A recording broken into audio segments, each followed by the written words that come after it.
Black woman spent her last $10 helping Korean Mafia boss. Next day 100 of his soldiers brought a life-changing gift. Abina stood in the freezing parking lot outside the all-night convenience store, counting 10 crumpled dollars in her palm. Her last $10. Bus fare tomorrow and a loaf of bread that would have to stretch for 2 days. Then she heard the sound, a sharp, uneven breath that didn't belong. A Korean man in an expensive black suit collapsed near the gas pumps, clutching his side. Blood seeped between his fingers. His face went pale.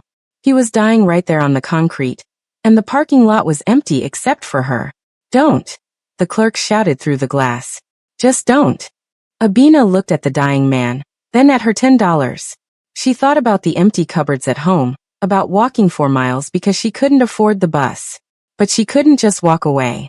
She ran inside, bought antiseptic wipes, gauze, and a bag of ice with her last $10, and knelt beside him in the cold. She pressed her scarf against the wound. She kept him conscious. She saved his life without knowing who he was. What Abina didn't know, that choice would change everything. Because the next morning, 100 black vehicles rolled up to her street. But before we go any further, let me take you back to the morning before the gas station.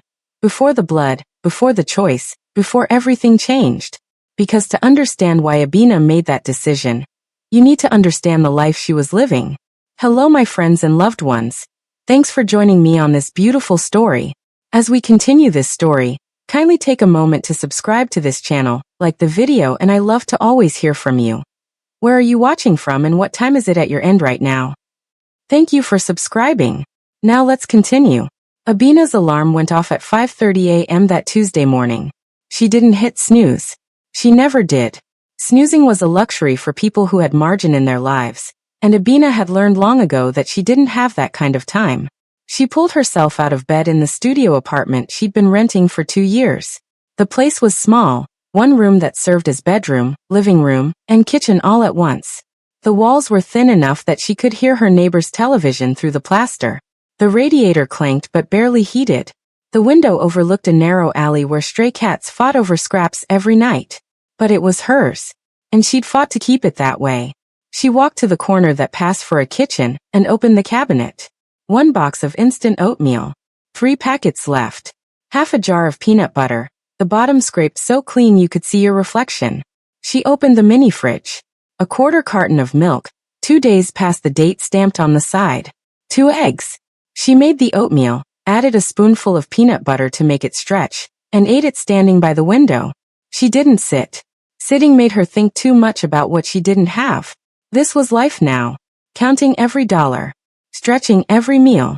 Praying nothing unexpected happened because there was no cushion, no backup, no family to call when things fell apart. Abina worked 2 jobs. Mornings at Santos Laundromat on the south side. Folding strangers' clothes for $12 an hour. The fluorescent lights buzzed overhead.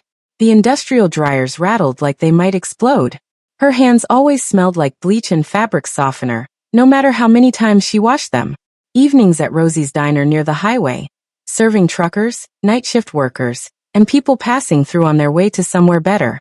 She hustled for tips that sometimes added up to $25, sometimes $8 depending on the crowd, and whether she could keep smiling when her feet screamed for mercy. Her car had died 3 weeks ago. The transmission gave out on the side of the expressway. The tow cost $80 she didn't have. The repair? At least $600. She'd left it at the shop and never gone back. Now she walked everywhere. 2 miles to the laundromat. 3 miles to the diner. 4 miles home if she couldn't afford the bus. Her sneakers had a hole in the right sole. She'd stuffed cardboard inside to make them last another month. Maybe 2 if she was careful. The bills kept coming. Rent was due in 5 days. She was $140 short. The landlord had already slipped a yellow notice under her door last month. Final warning in bold red letters that made her stomach drop every time she looked at it. The electricity bill sat on the counter with an overdue stamp. $87. If she didn't pay by Friday, they'd shut it off. Her prepaid phone had $4.12 left in the account. 3 more days of service. Maybe 4. But Abina didn't complain. Complaining didn't pay rent. It didn't turn the lights back on. It didn't fill the fridge. Her grandmother had raised her with one rule, carved so deep it was part of her bones. Kindness costs nothing, baby, and sometimes it's all we got to give. So Abina smiled at her coworkers even when exhaustion made her want to cry. She asked customers how their day was going, even when her own feet burned like fire. She kept a small notebook by her bed where she wrote 3 things she was grateful for every night, no matter how brutal the day had been. People looked through her most of the time. At the laundromat, customers dropped their bags without making eye contact. At the diner, some left tips, some didn't. Either way, they rarely saw her, really saw her. She was just part of the background, invisible labor that kept their lives moving smoothly. But Abina saw them. She noticed the young mother who came into the laundromat every Thursday with 3 kids and a mountain of clothes, exhaustion etched in every line of her face. Abina always folded her towels extra neatly, tucked a coupon she'd clipped from the newspaper into the bag. She noticed the elderly man who sat in the same booth at the diner every Tuesday night, ordering coffee and pie, looking like he just needed someone to talk to. Abina always refilled his cup without him asking, always listened when he told stories about his late wife. Her grandmother used to say, "The way you treat people when nobody's watching, that's who you really are." And Abina believed it. That Tuesday evening, she clocked out of the diner at 10 p.m. Her feet throbbed. Her back ached. Her tips for the night came to $18, barely enough to matter, but she couldn't afford to think that way. She counted the bills slowly in the back room, added them to the $12 she had left from yesterday. $30 total. She tucked $20 away for rent, carefully folded inside her coat pocket where no one could take it. That left $10. $10 between her and tomorrow. She put the bills in her jeans pocket, grabbed her coat, and stepped out into the November cold. The streets were mostly empty. The diner sat on a lonely stretch between the industrial district and a neighborhood that had been dying slowly for 20 years. Abina kept her head up, her hands in her pockets, her pace steady. She decided to cut through the convenience store parking lot on her way home. It was faster. There was a restroom there she could use before the long walk back to her apartment. She had no idea what was waiting for her there. No idea that in less than an hour, she would make a choice that would cost her everything she had. No idea that her life was about to change forever. She just walked through the cold, thinking about bread and bus fare, and how she'd make it through one more day, the way she always did. While Abina walked home alone that night with 50 cents in her pocket and blood on her scarf, the man she saved was being carried into a private medical facility on the other side of the city. His name was Young-hoon, and he was not the kind of man people helped without consequence. In the underground corridors of the city's Korean enclave, Jung-hoon's name carried weight that didn't need to be spoken aloud. He wasn't a politician. He wasn't a celebrity. He didn't appear in newspapers or give interviews on television. But when he walked into a room, conversation stopped. When he made a promise, it was kept. When he gave an order, it was followed without question. Young-hoon was the chairman of an organization that operated in the shadows, quiet, efficient, invisible to those who didn't need to see it. His empire wasn't built on violence, though violence was available when necessary. It was built on something far more enduring: loyalty, discipline, and a code that went back generations. In his world, debts were always repaid. Always. The men who carried him into the facility that night were more than employees. They were his inner circle, bound to him by more than money or fear. Sia-jun, tall, broad-shouldered, with a scar that ran from his left eyebrow to his jawline. He'd been with Young-hoon since the beginning, the enforcer who became a brother. He was the first to drop to his knees when the paramedics arrived at the gas station, the first to bark orders into his phone, coordinating extraction with military precision. Gyungo, sharp-eyed, calculating, the strategist who never missed a detail. He was already reviewing surveillance footage from every camera within 3 blocks of the convenience store, cataloging every face, every vehicle, every witness. Dongwon, the youngest of the 3, quiet and lethal in equal measure. He stood guard outside the medical room, his expression unreadable, his hand resting near the weapon concealed beneath his jacket. They had been watching from the shadows that night, waiting. They'd known something was wrong when Young-hoon didn't answer his phone. They tracked his location to the gas station, and arrived just in time to see a black woman kneeling in a parking lot, pressing a scarf to their chairman's side while everyone else walked away. Now, as the private surgeon worked to close the knife wound that had punctured Jung-hoon's lower abdomen, Sia-jun stood at the foot of the hospital bed, his jaw clenched. It was close. the surgeon said quietly. Another 30 minutes and he would have bled out. Sia-jun didn't respond. He was staring at Jung-hun's face, pale, unconscious, hooked up to monitors that beeped in steady rhythm. The injury had come from a meeting gone wrong. A territorial dispute with a rival faction. A blade in the dark that was meant to send a message. Jung-hoon had walked away from the confrontation, keeping his composure even as blood soaked through his shirt. He'd made it to his car, made it to the gas station, but he hadn't made it any farther. 3 hours later, Jung-hoon's eyes opened. The room was dim. The monitors still beeped. Sia-jun sat in a chair beside the bed, awake, alert, waiting. Chairman, Sia-jun said, leaning forward. Jung-hoon's voice came out rough, strained. The woman. Sia-jun nodded. We saw her. We have footage. Jung-hoon closed his eyes, and for a moment, Sia-jun thought he'd fallen back asleep. But then Jung-hoon spoke again, quieter this time. She spent her last money on me. Sia-jun frowned. Sir. I watched her, Jung-hoon said. Before I collapsed. She was counting bills in her hand. $10. That's all she had. She hesitated. Then she bought gauze and ice. She gave it all. Sia-jun leaned back slowly, understanding settling over him like a weight. In their world, nobody helped without expecting something in return.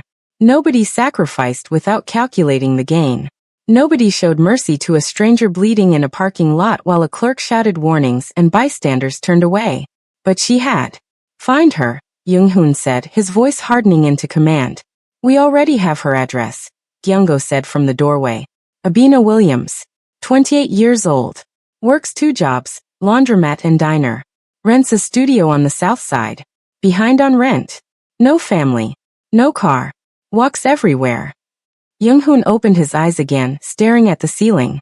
She didn't ask my name, he said quietly. Didn't ask for anything. She just helped. Sia-jun exchanged a glance with Kyung-go. They had spent years in a world where kindness was currency, where mercy was a transaction. The idea that someone would act without expectation, without leverage, without agenda, it was almost incomprehensible. But Jung-hoon understood something his men didn't. Kindness was never accidental. It was a choice. A deliberate act of will. And in a world that crushed people like Abina Williams under the weight of indifference, choosing kindness anyway wasn't weakness. It was power. Assemble the men, Jung-hoon said. How many? Sia-jun asked. Jung-hoon's eyes hardened. All of them. By dawn, Jung-hoon was sitting upright, the wound stitched and bandaged, pain medication dulling the worst of it. Kyung-go had compiled a full report, every detail of Abina's life laid out in meticulous order. Dongwon stood ready with a phone, waiting for the call. Sia-jun had already dispatched vehicles. Jung-hoon stared at the report in his hands. A life measured in dollars and debts, in long hours and short meals, in choices made alone in the dark. She had seen him dying and chosen to act. Now he would choose to correct the imbalance. In his world, debts were always repaid. Always. Tomorrow morning, Jung-hoon said. We go to her. Sia-jun bowed his head. Yes, Chairman. Abina walked home in the dark. No bus. No breath. Just 50 cents in her pocket and blood dried into the fibers of her scarf. The cold bit through her thin coat as she moved through empty streets. Each step sending a dull ache up through her worn sneakers. For miles. Maybe more. She'd lost count somewhere around mile 2. When the adrenaline finally wore off and the reality of what she'd done began to settle in. She'd spent her last $10. $10 that were supposed to get her through tomorrow. $10 that were supposed to be bus fare and bread and maybe, a jar of peanut butter if it was on sale. Gone. Spent on a stranger bleeding in a parking lot. A stranger in an expensive suit who probably had more money in his wallet than she'd see in 6 months. Abina's hands shook as she walked, though she couldn't tell if it was from cold or shock or the bone-deep exhaustion that never quite left her anymore. Did I just make the biggest mistake of my life? The question circled in her mind like a vulture. She thought about the landlord's yellow notice taped to her door. Rent due in 5 days. She was $140 short before tonight. Now she was $150 short. And she had no way to make up the difference. She thought about the empty cabinet at home. The 2 eggs in the fridge. The oatmeal packets running out. She thought about walking to work tomorrow. 2 miles in shoes with cardboard stuffed in the sole, because she couldn't afford the bus. What was I thinking? But even as the doubt clawed at her, another voice pushed back. Quieter. Steadier. He was dying. And nobody else was going to help him. Abina passed a 24-hour convenience store, not the one from earlier, a different one. Through the window, she saw a clerk scrolling on his phone, a customer buying cigarettes. Everything normal and mundane and untouched by what had just happened to her. The world kept turning. Nobody knew. Nobody cared. She crossed into her neighborhood just after midnight. The streetlights flickered. A car alarm wailed 3 blocks over. Music thumped from a basement apartment, bass rattling the windows. Home. She climbed the concrete steps to her building, pulled open the heavy door, and trudged up 3 flights of stairs. Her legs felt like lead. Her back screamed. Every muscle in her body begged her to stop, to sit, to rest. She unlocked her apartment door and stepped inside. Dark. Cold. Silent. She flipped the light switch. The bulb flickered twice before holding. She looked around at the small space. The narrow bed shoved against one wall, the 2-burner stove, the mini fridge humming in the corner, the window with its view of the alley. This was what she'd sacrificed $10 to keep. This. Abina pulled off her coat, hung it on the hook by the door, and saw the bloodstain on her scarf. Dark. Dried. Real. She thought about washing it, but the idea of standing at the sink for another 10 minutes made her want to cry. Instead, she left it draped over the back of the chair and walked to the fridge. 2 eggs. Quarter carton of milk. 3 packets of oatmeal in the cabinet. That was tomorrow's food. All of it. She closed the fridge and stood in the middle of her apartment, staring at nothing. I should feel good about this, she thought. I saved someone's life. But all she felt was tired. And scared. And alone. She thought about her grandmother. About the rule that had guided her whole life. Kindness costs nothing, baby. Except tonight it had cost everything. Abina sat on the edge of her bed and pulled off her shoes. The cardboard insert fell out of the right one, torn and useless. She'd have to find something else to stuff in there tomorrow. Maybe newspaper. Maybe. She stopped thinking. It didn't matter.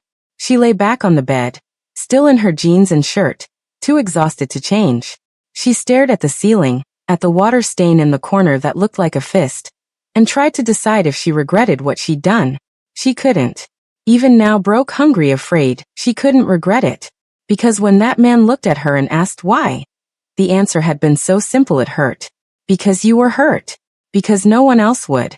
Because it was the right thing to do. Abina closed her eyes. She didn't know that 3 blocks away, a black sedan idled in the shadows with its lights off. She didn't know that Dongwon sat in the driver's seat, watching her building, reporting her safe arrival to Sia Jun via encrypted text. She didn't know that in a private medical facility across the city, Young-hoon was already awake, already planning, already assembling what came next. She didn't know that tomorrow morning would change everything. All she knew was that tomorrow, she'd wake up hungrier than she'd gone to bed. She'd walk to work in broken shoes. She'd smile at customers and fold strangers' clothes and count tips that wouldn't be enough. The way she always did. Abina pulled the thin blanket over herself and let exhaustion drag her under. Morning came too soon. The alarm didn't go off. She'd forgotten to set it. Instead, sunlight crept through the window, cold and pale, touching her face like an unwelcome guest. Abina opened her eyes slowly. For one brief, merciful second, she didn't remember. Then it all came rushing back. The parking lot. The blood. The $10. The long walk home. She sat up, her body protesting every movement, and looked around her apartment. Everything was exactly as she'd left it. The bloodstained scarf on the chair. The empty cabinet. The quiet pressing in from all sides. She stood, walked to the window, and looked down at the street below. Empty. Calm. Ordinary. The city waking up like it always did. Abina took a breath, steadying herself for another day of survival. She didn't hear the engines yet. She didn't see the convoy forming 6 blocks away. She didn't know that in less than an hour, everything she thought she knew about her life would be proven wrong. The morning light was deceptive. It promised nothing. But something was coming. Abina woke to hunger. Not the kind that grumbles and fades. The kind that sat heavy in her stomach, hollow and persistent, reminding her with every breath that she hadn't eaten since yesterday morning. She dragged herself out of bed, every muscle stiff and aching from the night before. The apartment was cold. The radiator hadn't kicked on yet, or maybe it had given up entirely. She pulled her coat tighter around her shoulders and walked to the kitchen corner. 2 eggs in the fridge. 3 packets of oatmeal. No breath. No milk worth drinking. She filled a small pot with water and set it on the stove. Turned the burner on. Watched the flame flicker blue beneath the metal. While the water heated, she opened the cabinet and stared at the empty shelves. A few mismatched mugs. A jar of instant coffee with maybe 2 spoonfuls left at the bottom. The water began to steam. Abina poured it into a mug. No tea bag, no sugar, nothing. Just hot water. She wrapped her hands around the ceramic, letting the warmth seep into her palms, and pretended it was tea. She sat by the window, looking down at the street below. Empty. Quiet. Gray morning light washing over cracked pavement and chain-link fences. This was her life. This was what she'd woken up to every day for 2 years. Abina took a sip of the hot water and closed her eyes. Then she felt it. A vibration. Low. Deep. Rhythmic. At first, she thought it was construction, a jackhammer somewhere down the block. But it grew louder. Closer. Abina opened her eyes and looked down at the street. The ground was trembling. Then she heard the engines. Not 1. Not 2. Many. The sound rolled through the neighborhood like thunder, growing louder with each second.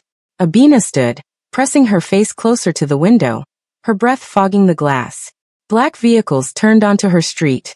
Sleek sedans. SUVs with tinted windows. One after another, they rolled in synchronized precision, lining both sides of the narrow road as far as she could see. 10, 20, 30. More. Doors opened in perfect sequence, smooth, controlled, deliberate. Men stepped out. All of them dressed in black suits. All of them moving with the same military precision. 50, 70, 100, maybe more.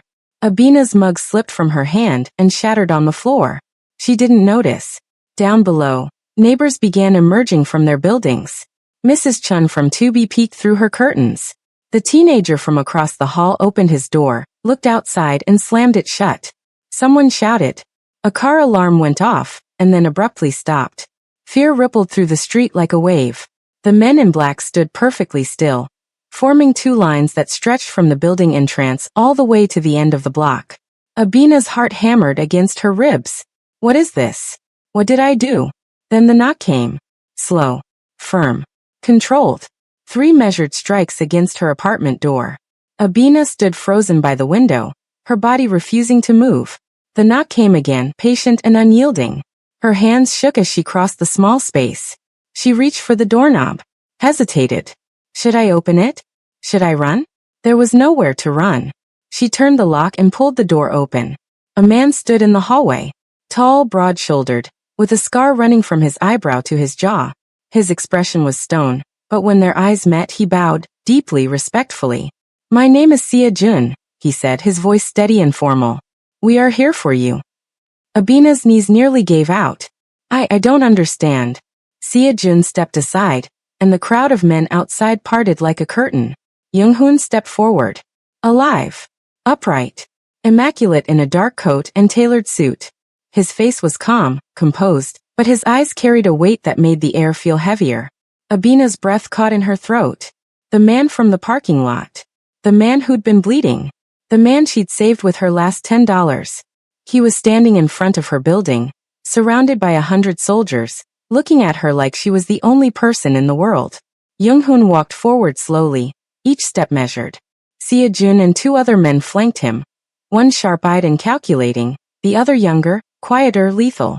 Neighbors watched from windows and doorways, too afraid to speak. Young-hoon stopped at the base of the steps leading to Abina's building.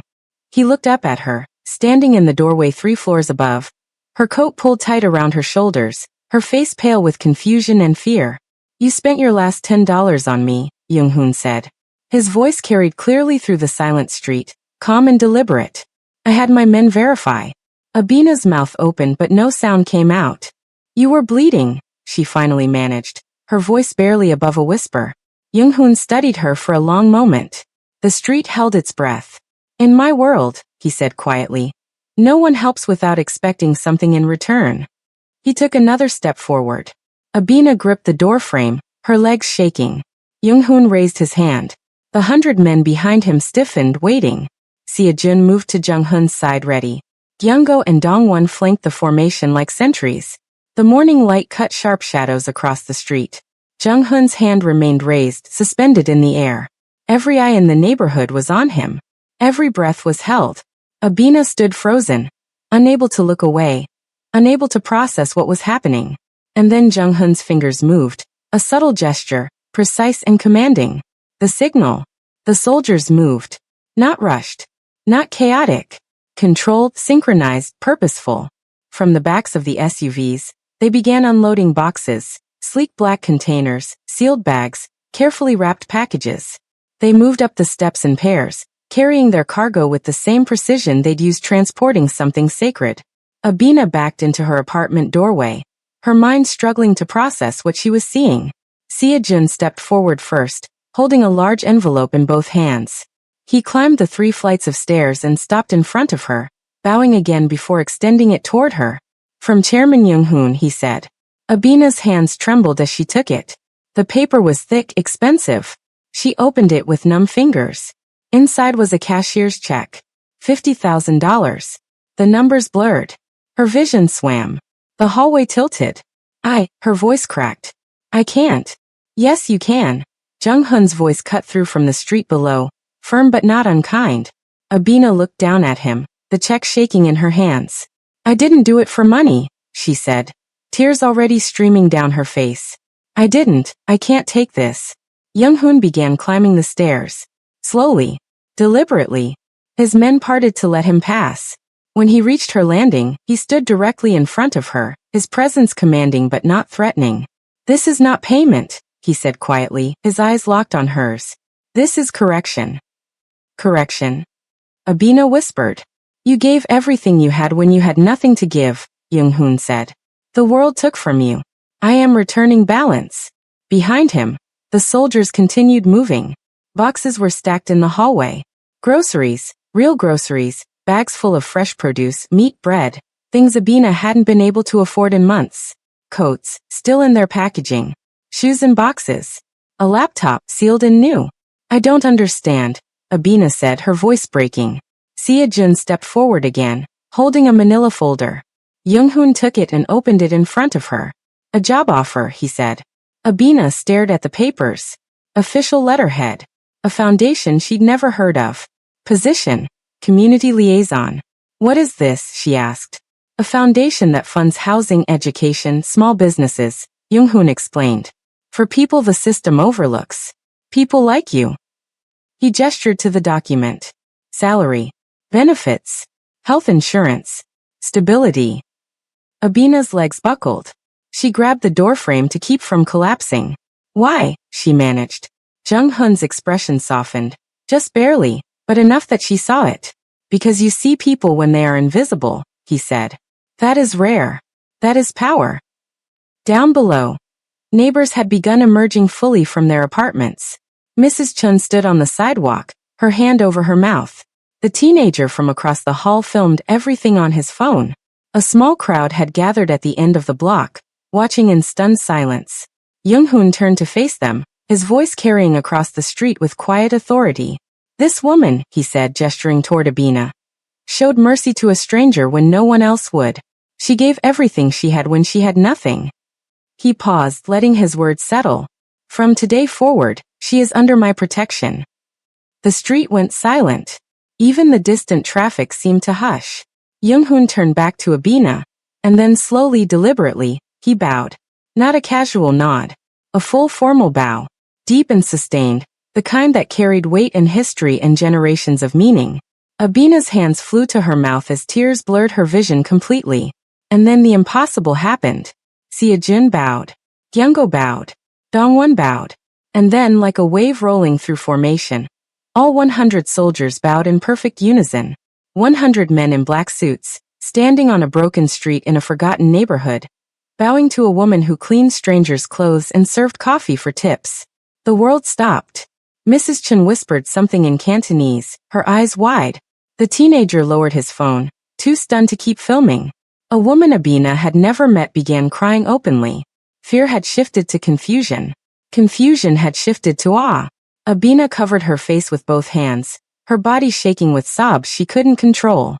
Her legs finally gave out and she sank to her knees in the doorway, overwhelmed, undone, unable to hold the weight of what was happening. Young-hoon straightened and stepped closer. He knelt beside her, not above her, not towering, but eye level. "You went to bed hungry last night," he said softly. "You woke up afraid. But you did not regret helping me. I know this because I know people. And you, Abina Williams, are not like most people." He stood and gestured to his men. "Bring everything inside. Make sure she has what she needs." Sia-jun nodded and began directing the operation. Soldiers moved efficiently, carrying boxes into her tiny apartment. Food, supplies, clothing, everything arranged with care and precision. Abina sat in her doorway, surrounded by abundance she couldn't process, watching her life transform in real time. The studio apartment that had been cold and empty an hour ago was now full. Not just with things but with possibility. Young-hoon stood at the top of the stairs, his coat catching the morning breeze, his men assembled behind him like an army waiting for the next command. He looked at Abina one last time. "You gave me my life," he said. "I am returning yours." Then he turned and descended the stairs, his soldiers following in perfect formation.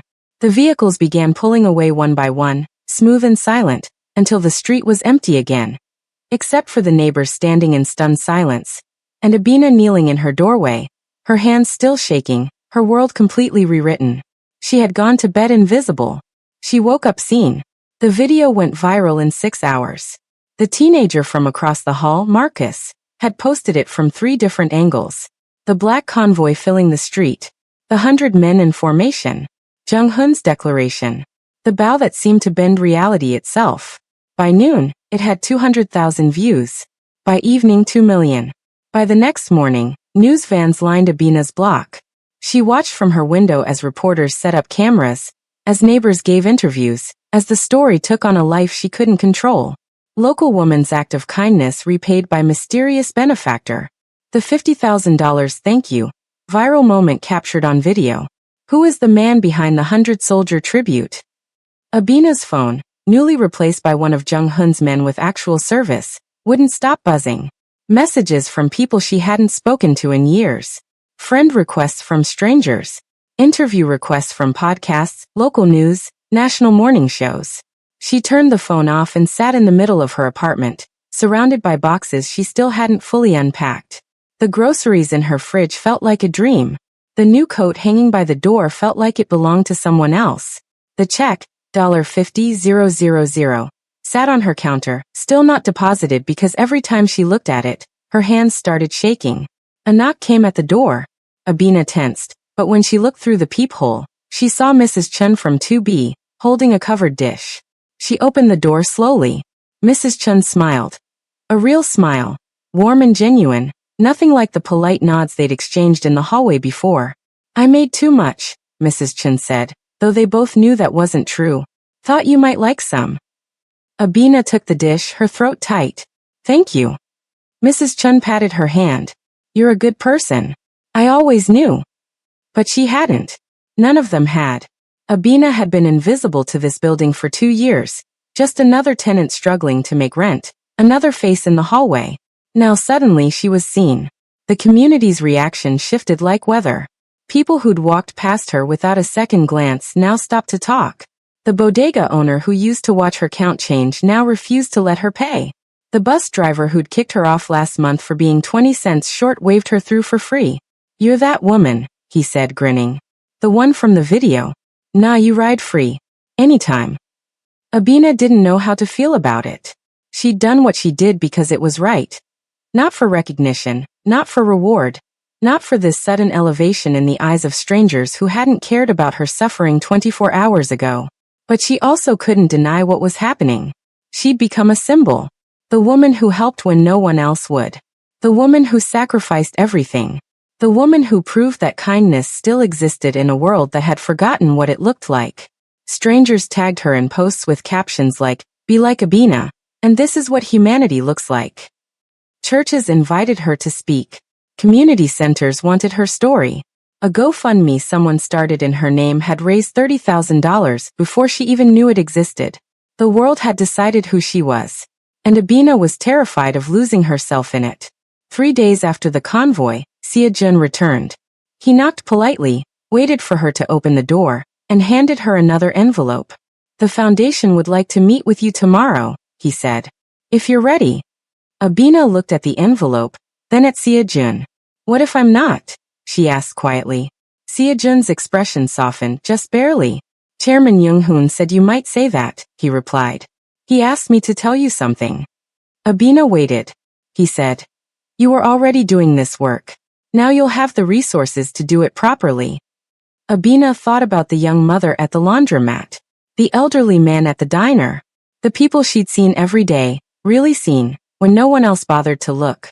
She thought about her grandmother's voice. Kindness costs nothing, baby. Except now, it could cost less. Now, she could help without bleeding herself dry. Tomorrow, she said finally. I'll be there. Sia-jun bowed and left. That night, Abina sat at her window with a cup of actual tea, real tea with honey, from the groceries that filled her cabinet. Down below, the street had returned to normal. No cameras.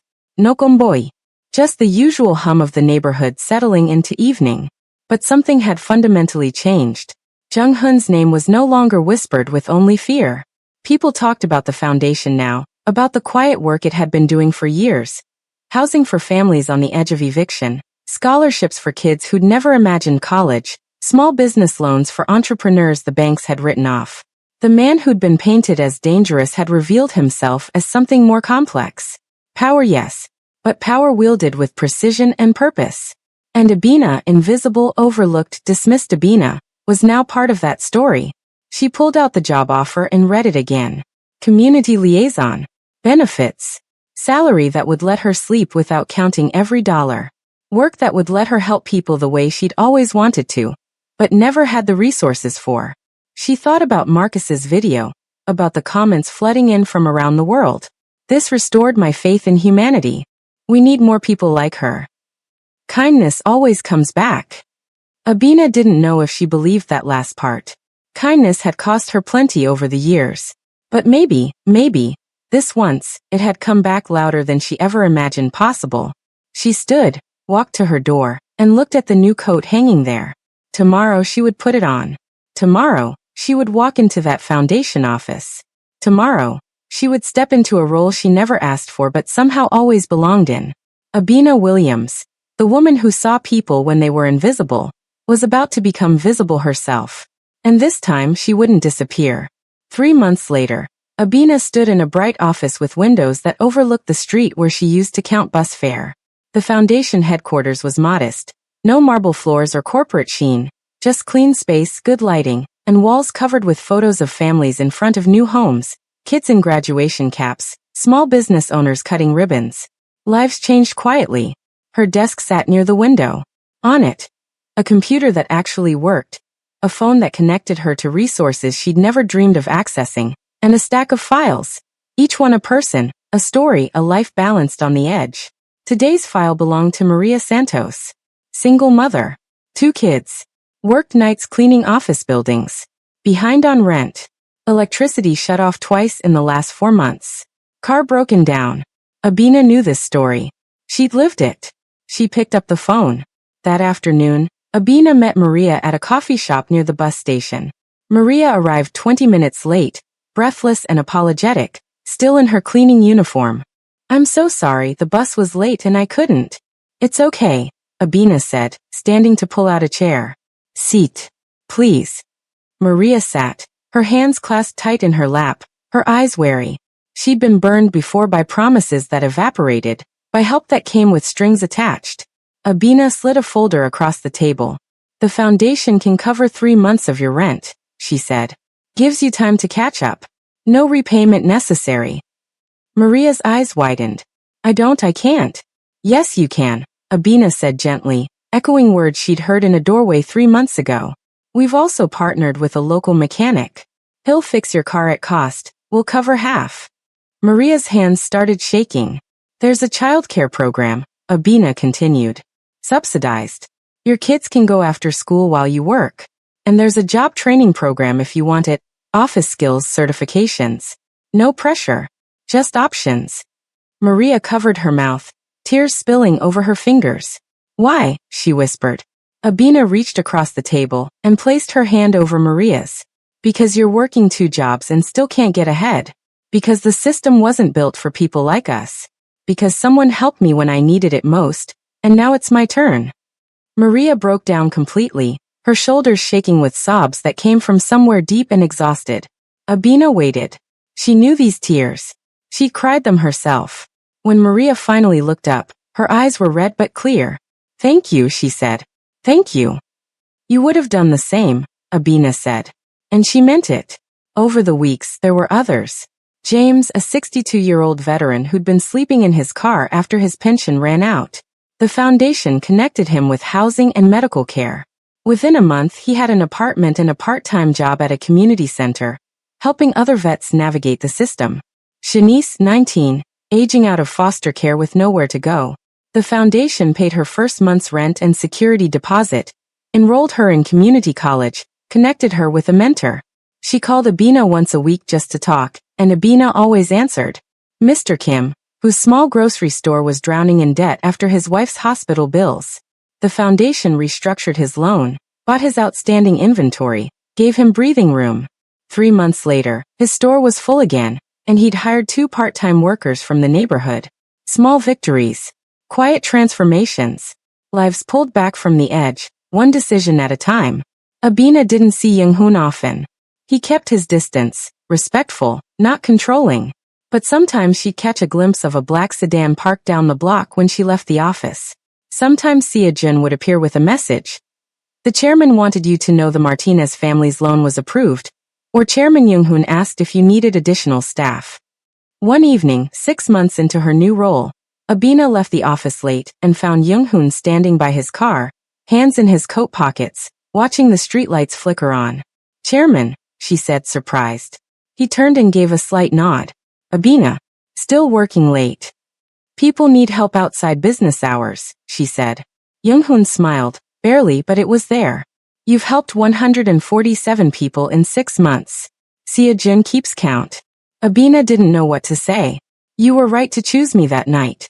Young-hoon said quietly. Not because of what I could give you, but because you saw someone in need and acted. That is rare. That is why this works. He gestured toward the office building. You know what they need, because you've been where they are. I can provide resources, but you provide something more valuable. What's that? Dignity, Young-hoon said. You don't save people. You see them. There's a difference. Before she could respond, he bowed, brief but sincere, and got into his car. Abina watched the taillights disappear into traffic. 2 weeks later, Abina was walking to the bus stop after a long day when she heard it. A sound that didn't belong. A sharp, desperate breath. She stopped, her body remembering before her mind caught up. She turned and saw a young woman slumped against a building, clutching her stomach, her face twisted in pain. Her jacket was thin. Her shoes were falling apart. A small bag of belongings sat beside her. People walked past. Eyes down. Earbuds in. No one stopped. Abina looked at the woman, and for a moment, she was back in that parking lot. Cold, afraid, calculating what she could afford to give. But this time was different. This time, she had resources. She had a phone with real service. She had connections to doctors who volunteered with the foundation. She had a car, her own car, reliable and paid for. This time, she didn't have to choose between helping and surviving. Abina walked over and knelt beside the woman. Hey, she said gently. My name is Abina. Can you tell me what's wrong? The woman looked up, her eyes full of fear and pain. And in that moment, Abina understood what Young-hoon had been trying to tell her. The gas station night hadn't just changed her life. It had given her the power to change others. She pulled out her phone. I'm going to help you, she said. Okay. You're not alone. The woman nodded, tears streaming down her face. And Abina, who had once given everything when she had nothing, now gave something even more powerful. Hope. Sometimes, late at night, Abina still thinks about that parking lot. The cold concrete. The flickering lights. The blood spreading dark across expensive fabric. The crumpled bills in her hand. $10 that were supposed to be survival. She thinks about the moment before she made her choice. The calculation. The fear. The voice in her head screaming, walk away. This isn't your problem. You have nothing to give. She thinks about how easy it would have been to keep walking. How no one would have blamed her. How the world had already taught her that people like her, invisible, struggling, barely surviving, weren't supposed to be the ones who saved anyone. That was someone else's job. Someone with more. Someone stable. Someone who could afford compassion. But she'd knelt anyway. She'd spent everything anyway. She'd helped a dying stranger anyway. And that single choice, made alone in the dark while the world looked away, had changed everything. A year later, Abina stood in front of a room full of people at a community center. They'd asked her to speak, to share her story, to explain what had happened that night and what had happened since. She looked out at the faces, young and old, tired and hopeful, people who'd come because they were barely holding on and needed to believe that something could change. She saw herself in every single one of them. I was hungry that night, Abina said, her voice steady. I'd been hungry before, but that night was different. I had $10 left in the world. $10 between me and walking 4 miles home in broken shoes. $10 that were supposed to stretch for 2 more days. The room was silent. And then I saw a man dying, she continued. A stranger. Someone I didn't know. Someone who honestly looked like he had everything I didn't. She paused, remembering. I could have walked away. Part of me wanted to. But I kept thinking about my grandmother. About how she died on a sidewalk while people stepped over her. About how it felt to know that no one stopped. No one cared. No one thought she was worth 10 minutes of their time. Abina's throat tightened, but she pushed through. So I made a choice. I spent everything I had. And I went to bed that night not knowing if I'd made the biggest mistake of my life. A few people in the audience nodded. They understood that fear intimately. But here's what I learned, Abina said, her voice growing stronger. Kindness doesn't disappear. It multiplies. It echoes.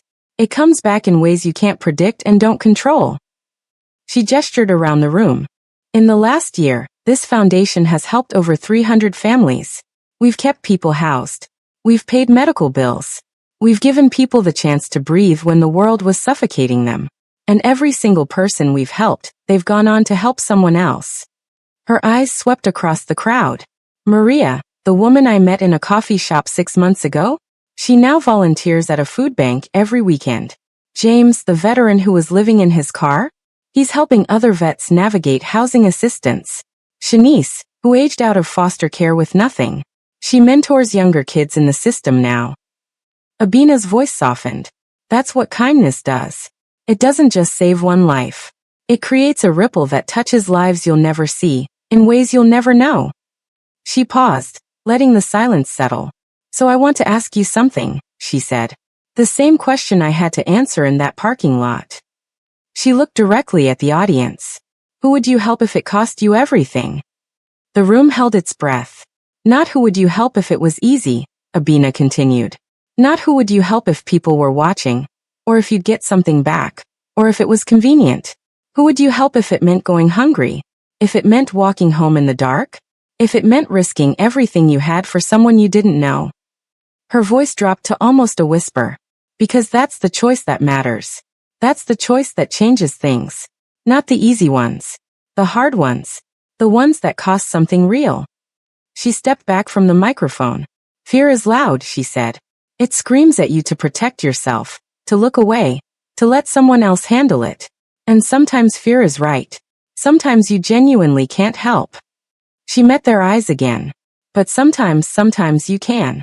And on those nights, in those moments, the person you become depends entirely on what you choose. After the talk, people lined up to speak with her. Some wanted help. Some wanted to volunteer. Some just wanted to shake her hand and say thank you. An elderly woman approached near the end, leaning on a cane. I saw you that night, she said quietly. I live on your street. I watched from my window. Abina's breath caught. I was too afraid to come outside, the woman continued, shame coloring her voice. I saw all those cars and I hid. It's okay, Abina said gently. No, the woman said firmly. It's not. But yesterday, I saw a young man collapse at the bus stop. And I remembered you. So I called 911. I stayed with him until help came. He's okay now. Her eyes filled with tears. You taught me that fear doesn't have to win. Abina hugged her, and for a moment, they just stood there. Two women who'd learned the same lesson from different sides of the same story. That night, Abina drove past the convenience store. She didn't plan to stop, but something pulled her into the parking lot. She parked near the gas pumps and stepped out into the cold. The place looked exactly the same. Flickering lights. Cracked pavement. The same tired clerk visible through the glass. But Abina wasn't the same. She stood where Young-hoon had collapsed, where she'd knelt with her last $10 and made a choice that felt impossible. And she understood now what she couldn't have known then. That night wasn't about money. It wasn't about reward. It wasn't even about saving one man's life. It was about who she chose to be when everything was stripped away, when there was no audience, no guarantee, no safety net. Just her and a stranger and a choice. Fear had been loud that night, but kindness had echoed longer. Abina got back in her car and drove home, the city lights blurring past her window. Somewhere out there, someone else was facing their own parking lot moment, their own impossible choice, their own $10. And Abina hoped, she prayed, that they would remember. Fear is loud, but kindness echoes longer. Always. Thank you for watching till this very end. I know you enjoyed the story, so now to get more beautiful stories, subscribe to the channel, like the video and share with your loved ones. This way YouTube will keep sharing stories like this to you. Also don't forget to tell me where you are watching from, and what time it's at your end right now. Thank you and have a beautiful time.